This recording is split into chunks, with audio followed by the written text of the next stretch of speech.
Bonjour, aujourd'hui on va faire une activité qui m'a été demandée par l'un d'entre vous. Quelle activité je peux proposer à mon proche s'il est alité? Est-ce que c'est tout simplement même possible? Alors oui, même alité, les personnes évoluant avec la maladie d'Alzheimer peuvent rester stimulées et vous pouvez parfaitement créer du lien. Donc aujourd'hui je vous propose une activité simple, sensorielle, valorisante et réalisable entièrement au lit.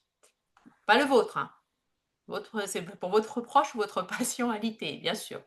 Et donc, on va parler de massage des mains et d'exploration tactile. Donc, de quoi avez-vous besoin? D'huile de massage neutre, type par exemple amande douce, ou de crème hydratante, de vos mains, de tissu doux,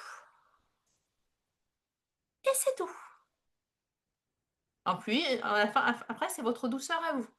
Alors, comment ça se passe en déroulé concret? Tout d'abord, on prépare l'activité. Donc, vous vous assurez que votre proche, votre patient est confortablement installé. Ensuite, vous posez votre petit matériel minimal, donc vos tissus, votre crème ou votre huile de massage à côté de vous et vous proposez l'activité.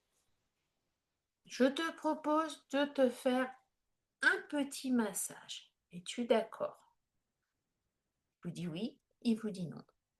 S'il vous dit non pour le massage, proposez-lui de tout simplement toucher des tissus pour sentir la texture ou la température. Alors, vous allez me dire, mais la température d'un tissu, c'est un tissu. Oui, mais par exemple, si vous prenez de la soie ou du satin, c'est ce qu'on appelle un tissu froid. Ça ne va pas du tout avoir la même température que du coton. Donc, au choix pour l'activité, soit vous faites des mouvements doux et lents sur les mains et les avant-bras avec votre crème, votre huile de massage, soit vous faites la même chose, mais au lieu d'utiliser de l'huile, votre crème, vous passez les tissus. Donc, comment ça se passe? Vous pouvez varier, faire des tapotements légers, des caresses, des pressions douces, etc., etc. Dans un troisième temps, je vous propose d'observer, de regarder les signes de votre proche ou votre patient, des signes positifs de détente, de sourire, de respiration plus calme, ou au contraire des signes de fatigue ou d'inconfort. Si c'est le cas, réduisez la stimulation ou passez à une simple présence tactile. Tenir la main en la caressant doucement, par exemple comme ça, c'est suffisant.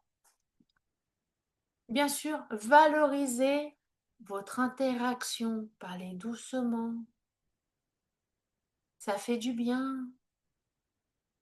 C'est agréable de prendre soin de soi. Voilà. Et ça, tout ça, c'est suffisant. Mais alors du coup, est-ce que ça stimule réellement? Eh ben oui, vous allez stimuler plusieurs choses dans le cerveau de votre proche ou de votre patient ou résident. Tout d'abord, la perception, excusez-moi, tactile et l'attention, parce qu'il va sentir les textures et vos mouvements doux. Vous allez activer les circuits émotionnels qui vont favoriser la détente et le plaisir. Vous allez renforcer le lien humain, car chaque contact tactile renforce la connexion et la sécurité émotionnelle. Et vous allez aussi avoir le pouvoir magique de réduire son anxiété et son agitation, puisque c'est une stimulation qui est douce et prévisible.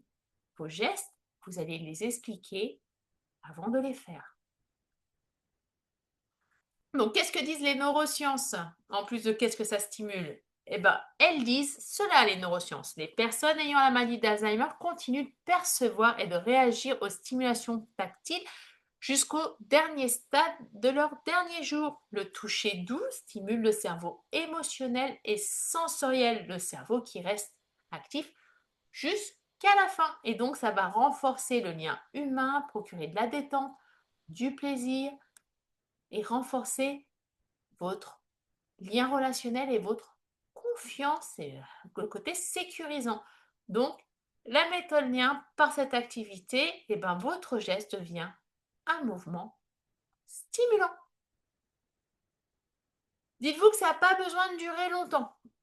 Un massage de 5 minutes, c'est tout aussi bien qu'un massage de 15 ou 20. Ça dépend de ce que veut la personne. N'oubliez pas que vous devez respecter son rythme. Donc, en conclusion, Mémalité, vous pouvez encore créer du lien et stimuler le cerveau de votre proche. Si vous avez besoin de découvrir d'autres idées d'activités, abonnez-vous, activez la petite cloche. Chaque jeudi à 15h, une nouvelle vidéo vous attend. Et n'oubliez pas, la méthode lien, c'est préserver le lien, même quand la mémoire flanche. À jeudi prochain!